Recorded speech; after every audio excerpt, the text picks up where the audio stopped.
அண்ணாமலையை முத்துராமலிங்க தேவருடன் ஒப்பிட்டு பேசிய செல்லூர் ராஜு. கருத்து சொன்ன திமுக திராவிட கட்சி பத்தி கொண்ட பரபரப்பு. பாஜகவினர் கொடுத்த நெத்தியடி. வணக்கம் நண்பர்களே. தமிழக பாஜகவின் முன்னாள் தலைவர் அண்ணாமலை அரசியலில் நேர்கொண்ட பார்வையுடன் செயல்படக்கூடியவர்.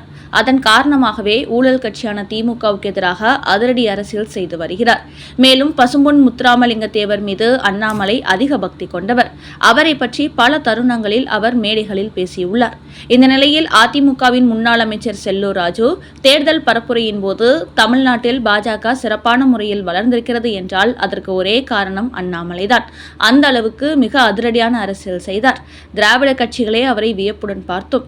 அதனால்தான் தலைவர் பதவியிலிருந்து மாற்றப்பட்ட பிறகும் கூட அவரை பாஜகவினர் தலைவராகவே பார்க்கிறார்கள் என்று அண்ணாமலை குறித்து பேசிய செல்லூர் ராஜு, என்னை பொறுத்தவரை அண்ணாமலை முத்துராமலிங்க தேவரின் மறு உருவமாக இருக்கிறார். தெய்வீகமும் தேசமும் இரு கண்கள் என்று போற்றி பாதுகாத்த முத்துராமலிங்க தேவரின் மறு உருவம் என்பதை வெளிப்படுத்தும் வகையில் இளம் வயதிலேயே தேசிய இயக்கத்தில் சேர்ந்து சிறப்பாக பணி செய்து இளைஞர்களை கவர்ந்து வருகிறார் அண்ணாமலை. அந்த வகையில் பலருக்கு அண்ணாமலை ஒரு சிறந்த உதாரணமாக இருக்கிறார் என்று செல்லூர் ராஜு கூறியிருந்தார். ஆனால் இப்படி முத்துராமலிங்க தேவருடன் அண்ணாமலையை அவர் ஒப்பிட்டு பேசியதற்கு திமுகவை சேர்ந்தவர்கள் விமர்சனம் செய்து வருகிறார்கள். அதோடு இதுகுறித்து கி வீரமணி இடத்தில் கேட்கப்பட்ட ஒரு கேள்விக்கு அவர் பதிலளிக்கையில், பாஜகவின் அண்ணாமலை முத்துராமலிங்க தேவருக்கு இணையானவர் என்பதற்கு நான் கருத்து சொல்லவில்லை. ஆனால் இதே அண்ணாமலையை அதிமுகவினர் ஒரு நேரத்தில் கடுமையாக விமர்சித்தார்கள். ஆனால் இப்போது அண்ணாமலையின் தயவு அவர்களுக்கு தேவைப்படுகிறது. பாஜகவுக்கு என்று தமிழ்நாட்டில் ஒரு வாக்கு வங்கி உருவாகிவிட்டதால் அண்ணாமலை பிரச்சாரம் செய்தால் மட்டுமே அந்த ஓட்டுகள் அதிமுகவுக்கு கிடைக்கும் நிலை ஏற்பட்டுள்ளது. அதனால்தான் இப்போதைக்கு அவர்கள் அண்ணாமலையின் புகழ் பாடுகிறார்கள். இந்த தேர்தலில் தாங்கள் எப்படியாவது வெற்றி பெற்றே ஆக வேண்டும் என்று அதிமுக துடித்துக் கொண்டிருக்கிறது.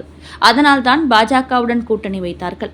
அதனால் தாங்கள் கூட்டணி வைத்ததற்கான பலனை அடைந்துவிட வேண்டும்.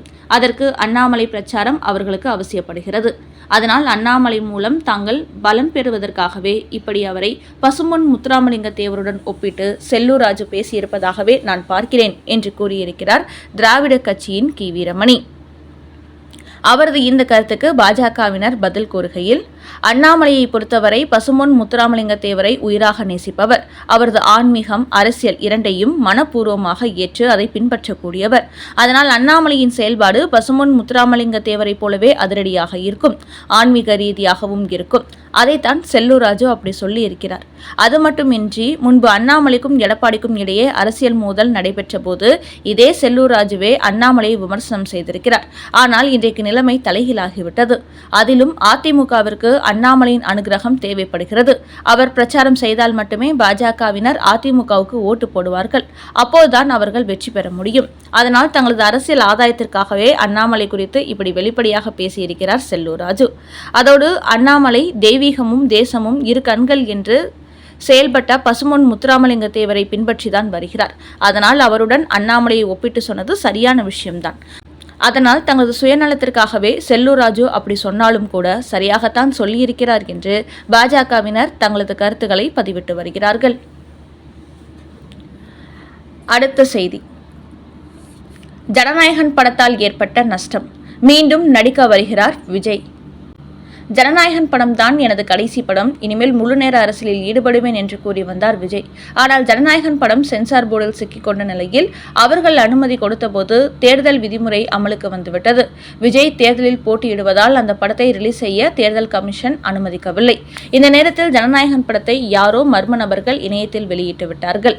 இதனால் படத்தை தயாரித்த நிறுவனத்திற்கும் OTT தளத்துக்கும் பெரும் நஷ்டம் ஏற்பட்டிருக்கிறது. அதனால் இதை ஈடு செய்ய விஜய் திட்டமிட்டு வருகிறாராம்.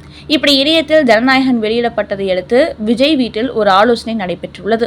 அப்போது இந்த தேர்தலில் கண்டிப்பாக தமிழக வெற்றி கழகம் ஆட்சியை பிடிக்க முடியாது. இது நம்முடைய வாக்கு வங்கியை நிரூபிக்கக்கூடிய ஒரு தேர்தலாக மட்டுமே இருக்கும்.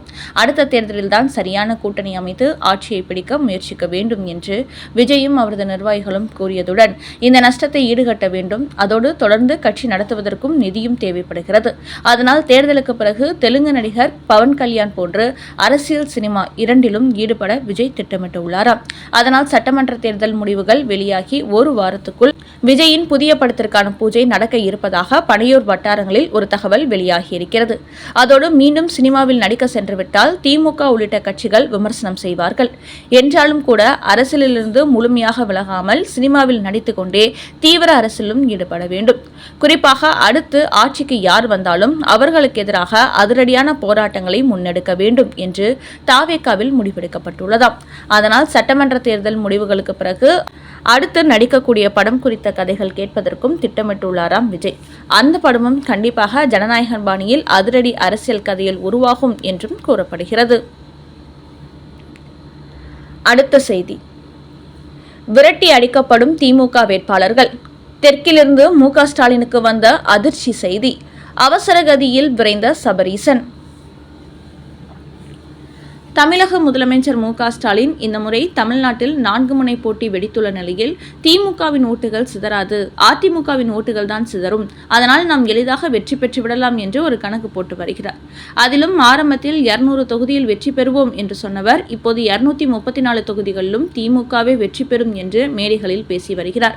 அந்த அளவுக்கு இப்படிப்பட்ட முதலமைச்சர் தான் தமிழ்நாட்டுக்கு நிரந்தரமாக வேண்டும் என்று தமிழ்நாட்டு மக்கள் எல்லாம் கோரஸாக குரல் கொடுப்பது போன்று அவரே மேடைகளில் அடித்துவிட்டு வருகிறார். ஆனால் இந்த நேரத்தில் தற்போது தென் மாவட்டங்களிலிருந்து திமுகவுக்கு உளவுத்துறை ஒரு அதிர்ச்சி செய்தி கொடுத்துள்ளதாம். அது என்னவென்றால், திமுக அரசின் எந்தவித நலத்திட்டங்களும் தென் மாவட்ட மக்களை போய் சேரவில்லை. பெரும்பாலும் திமுகவினர் எந்த திட்டங்கள் கொண்டு வந்தாலும் அதை தங்களது அபிமானிகளாக இருக்கும் திமுக தொண்டர்களுக்கு மட்டுமே கொடுப்பதை வாடிக்கையாக வைத்திருக்கிறார்களாம். இதன் காரணமாகவே தற்போது ஓட்டு கேட்டு செல்லும் நாங்கள் அதை செய்தோம் இதை செய்தோம் என்று பொதுமக்களிடத்தில் சொல்லும்போது, எந்த திட்டமும் எங்களுக்கு கிடைக்கவில்லை, நீங்கள் வெறும் விளம்பரம் மட்டுமே செய்து மக்களை ஏமாற்றியுள்ளீர்கள் என்று திமுக வேட்பாளர்களை விரட்டியடித்து வருகிறார்களாம்.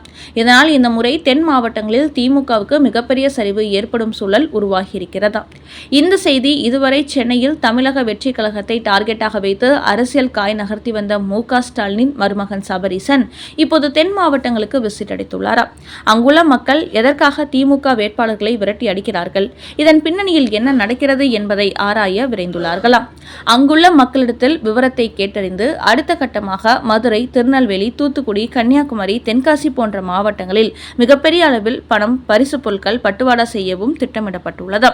குறிப்பாக திமுகவின் அபிமானிகள் பட்டியலிலிருந்து முக்கிய அதிகாரிகள் இடமாற்றம் செய்யப்பட்ட போதும் 2ஆம் தட்டு அதிகாரிகள் யாரும் நீக்கப்படவில்லையா. அதன் காரணமாகவே அவர்கள் மூலமாக பல கோடிகளை தென் மாவட்டங்களுக்கு கொண்டு சென்று வீடு வீடாக விநியோகம் செய்ய திட்டமிட்டுள்ளார்களாம் சபரீசன். குறிப்பாக தென் மாவட்டங்களில் உள்ள கிறிஸ்தவ மிஷனரிகள் முக்கிய ஜாதி சங்க தலைவர்களை சந்தித்து அவர்களுக்கு பெரிய தொகையை கைமாற்றி அந்தந்த சமூகத்தின் ஓட்டுகளை திமுக பக்கம் திருப்புவது சம்பந்தமான பேச்சுவார்த்தையிலும் அவர் ஈடுபட போகிறாராம். இன்னும் தேர்தலுக்கு 10 நாட்களே உள்ள நிலையில் அதற்குள்ளாக இந்த பணிகளை செய்து முடித்தாக வேண்டும் என்று திமுகவின் ரகசிய குழுவினருடன் தற்போது தென் மாவட்டங்களில் முகாமிட்டு உள்ளாராம் சபரீசன். சைக்கிள் ஓட்டினால் மட்டும் போதாது, வாயை திறந்து பேசுங்கள் விஜய். அண்ணாமலை கொடுத்த அட்வைஸ். தற்போது தமிழகத்தில் சட்டமன்ற தேர்தல் பிரச்சாரம் அனல் பறந்து கொண்டிருக்கிறது. அனைத்து கட்சி தலைவர்களும் தொகுதி வாரியாக சென்று தீவிரமான பரப்புரைகளில் ஈடுபட்டு வருகிறார்கள். ஆனால் தமிழக வெற்றி கழக தலைவர் விஜய் பல ஊர்களில் தனது பிரச்சாரத்துக்கு அனுமதி கிடைத்தும் கூட அங்கு செல்லாமல் தவிர்த்து வருகிறார். அப்படி சில ஊர்களுக்கு செல்லும் போது தாமதமாக சென்று பேசாமலேயே அங்கிருந்தவர் வெளியேறி விடுகிறார். இந்த நிலையில் விஜயின் செயல்பாடு குறித்து பாஜகவின் அண்ணாமலை ஒரு கருத்து வெளியிட்டிருக்கிறார். அவர் கூறுகையில், தாவேகா தலைவர் விஜய் தனிக்கட்சி தொடங்கி தனக்கென ஒரு வாக்கு வங்கியை உருவாக்கும் முயற்சியில் ஈடுபட்டு வருகிறார். அந்த வகையில் யாரையும் நாங்கள் குறைத்து மதிப்பிடவில்லை. அவரவர் சக்திக்கேற்ப செயல்பாட்டுக்கேற்ப ஓட்டுகள் கிடைக்கும். எங்களை பொறுத்தவரை திமுக வேண்டாம் என்று சொல்லும் தமிழக மக்கள் இந்த முறை தேசிய ஜனநாயக கூட்டணியை ஆதரிப்பார்கள் என்று முழுமையாக நம்புகிறோம். இதுதான் இன்றைக்கு தமிழக அரசியல் கள நிலவரம். மேலும் விஜய்க்கு பிரச்சாரத்துக்கு அனுமதி கொடுத்தும் அவர் அதை பயன்படுத்திக் கொள்ளாதது போல் தெரிகிறது. சமீபத்தில் காரைக்குடிக்கு சென்று அவரால் ரோடு ஷோவில் ஈடுபட்டு பேச முடியவில்லை. இதுபோன்ற நேரங்களில் தொண்டர்கள் மத்தியில் பேசுவது அவசியமானதாகும். ஆனால் அவருக்கு பேசுவதற்கு காவல்துறை அனுமதி கொடுக்க வேண்டும். அதேபோல் விஜயும் காவல்துறை தங்களுக்கு அனுமதி கொடுப்பதை சரியாக பயன்படுத்திக் கொள்ள வேண்டும் என்று கூறியிருக்கும் அண்ணாமலை, அரசியல் என்பது சினிமா மாதிரி குளிர் பிரதேசம் கிடையாது, இங்கு அனலில் இறங்கி நடக்க வேண்டும். அதை இப்போது விஜய் தெரிந்திருப்பார் என்று நினைக்கிறேன். அதோடு சாலையில் இறங்கிய அவர் சைக்கிள் ஓட்டினால் மட்டும் போதாது, வாயை திறந்து பேச வேண்டும் என்றும் அண்ணாமலை விஜய்க்கு ஒரு அட்வைஸ் கொடுத்திருக்கிறார்.